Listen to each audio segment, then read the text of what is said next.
the PS5 Pro just got announced, and boy, oh boy, what a shit show that thing is. PS5 Pro is nothing more than a cash grab. It's really bad. So This don't have a disk drive. it doesn't have a disk drive. A what drive? It doesn't have a disk drive. Crisping disk?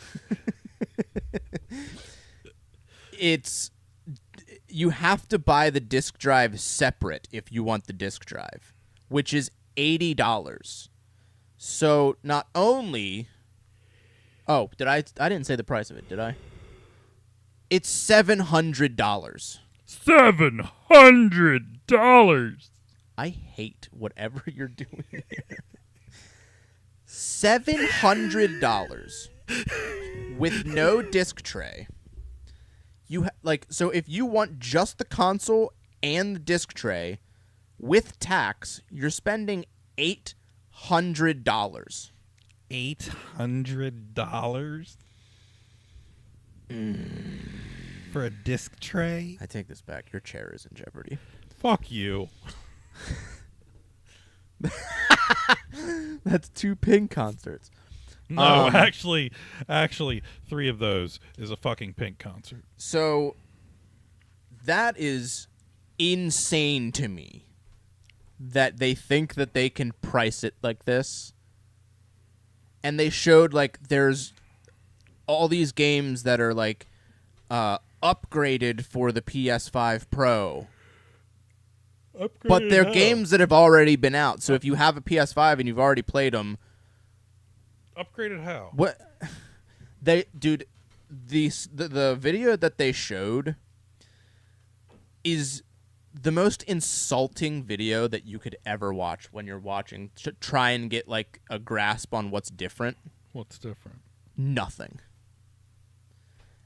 The backgrounds are just a little bit more clearer. Would you look at that? Our colors are a little more vibrant. We have a little bit more computing power. It's the most...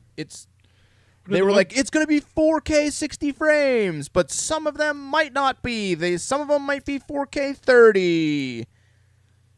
Hey, that's pretty much what this thing was promised to do. How many pixels can you fit in your asshole? Here's the thing. I want a 4K screen for my colonoscopy. Here's the thing. If you're willing to spend $800 so that you can play a more graphically appealing version of a game, do yourself a favor. Go buy a PC. The crisping disc is $100. It's $79, $80. So with tax, you're looking at an $800 purchase if you want the disc drive. Oh no, with tax it's over $800 with the disc drive. So tax is not hard to compute. If you're really worried about frame rate and all of this, buy a PC. I think there's another answer. If you're that worried about frame rate, please seek out a therapist and redefine your life. I mean, that too, but now that you bought it, the only reason that I really hate the person next to me, and I'm really thinking about instead I just move myself to the other side of the desk and I just try to do this by myself. You were thinking that 2 days ago. I'm currently thinking about it. Well, So the only reason that I have a PS5 is because I did a massive trade-in with a bunch of my games to a buddy, and I was like, well, I liked getting trophies. I wanted to play Horizon Forbidden West, which I still have not beaten.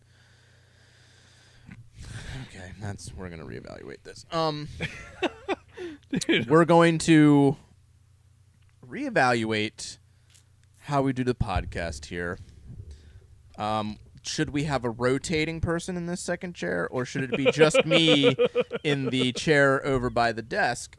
Let me know in the comments what you think. The only reason I have a PS5 is because I did that trade-in with a buddy of mine. And I wanted to play like one or two of the PS5 exclusive games, or the whatever. So, only reason I have one. How did you get a PS5 out of the trade-in, though? Because I traded him a bunch of stuff, and it was like, I don't know, like it was like $1,500 in value. Oh, wow. And he gave me, he had a used one because he was doing giveaways on his whatnot. So he was like, do you want this instead? And end cash on top of it? And I was like, yeah, you know what? Yeah. Like I mean, that makes sense. So I got that and I got some cash, and then I went to Best Buy and I ended up picking up an extra controller, and I picked up Sackboy, which is like basically Little Big Planet. So I had it originally hooked up to the basement TV so that me and Alicia could play Sackboy. She can't stay up past 8 o'clock, basically. So instead, I moved it over to my game room side of the basement, and it's been over here ever since. And I've played it here and there. I don't have much time to game, but I do find myself playing my PS5 more often than not when I choose to sit down and play a game. And so, like, but I'm also not the kind, like, if a game looks pretty, I'll be like, oh, wow, this looks pretty. Like, when I played Horizon Forbidden West, I was like, wow, this looks gorgeous. And when when I was playing the Astro's Playroom, I was like, this game looks really good. The colors are really vibrant. It's really crystal clear. It plays very smoothly. Like, that's what I care about in my games. Like, if it plays smoothly and I'm just enjoying the experience as a whole. The graphics are just like a little cherry on top.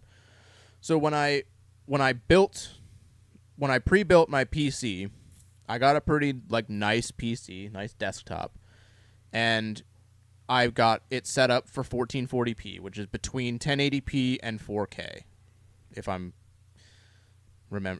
saying that correctly, right? 1440 is between. I mean, those two. It does fall between them. It's not like dead in the middle between. So them, 1080p, like if you get a step up from 1080. Yeah, if you get a PC and you're playing 1080p, but with high refresh rates, like if you're getting like 200 frames a second, it's buttery smooth gameplay, and you're not gonna care about how crisp graphics look because it looks fine.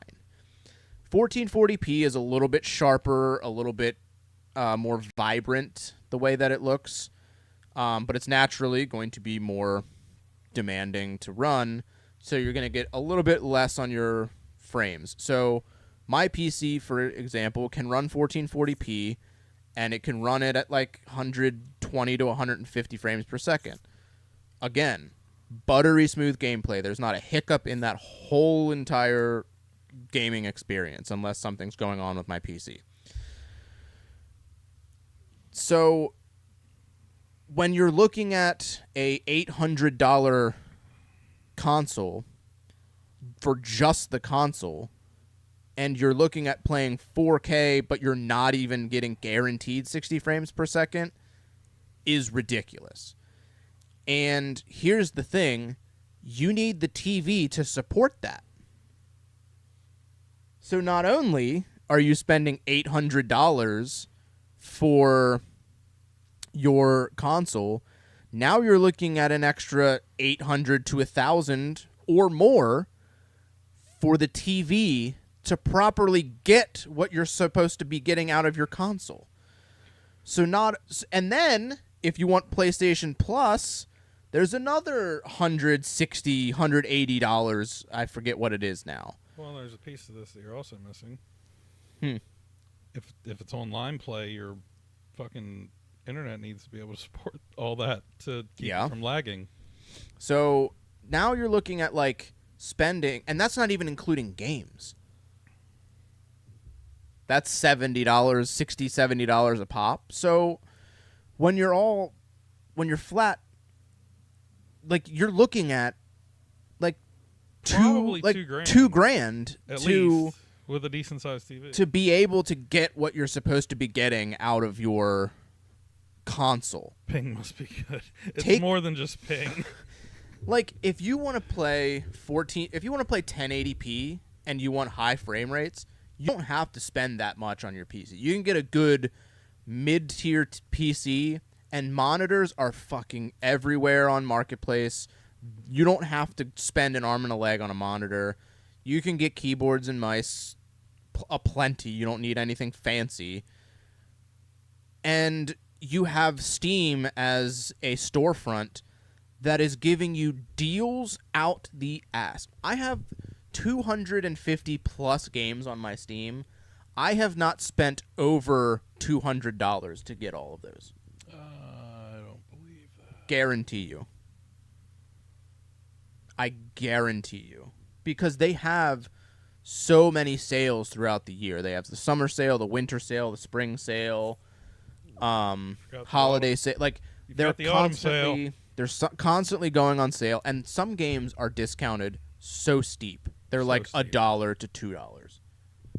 Like you're not gonna find that with a console. And I hate to be the guy that's like, just build a PC. But when you're looking at spending $800 something for a console, you might want to just look into getting a PC, because that's probably your best bet if you want that stuff. Like, well, I agree largely. There's just something about a console. There is something about a console. There's something about having a console, but the thing about the console for me is opening the disc case, pulling out the disc, putting the disc in, loading it up, and then playing it with the controller in your hand. Controller. But you can play with your controller on your PC. Yeah, you could, but... And they make it so easy to connect them now. I agree. That's all the fucking console is. Basically now, yeah. No, even then, that's all it was. Yeah. Was a dumbed down PC. Because, like, you think about Nintendo, you know, PCs that actually did something were huge. Yeah, and you want to know the crazy thing?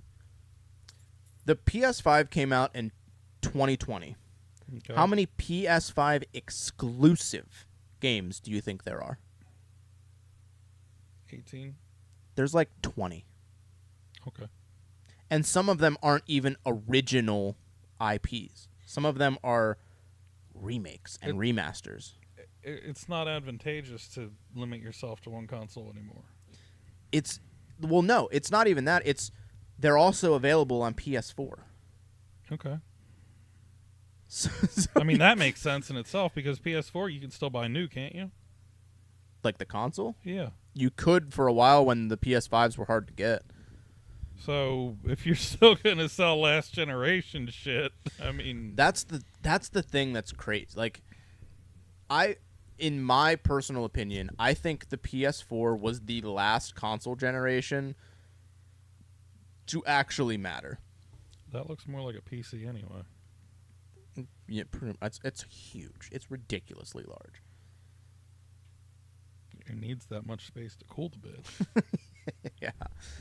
Now here's one for you. Give me a water-cooled PS5. I mean, if they want to keep pushing the boundaries of what a console can do, you're gonna eventually get to the point where you're gonna have to. Whatever.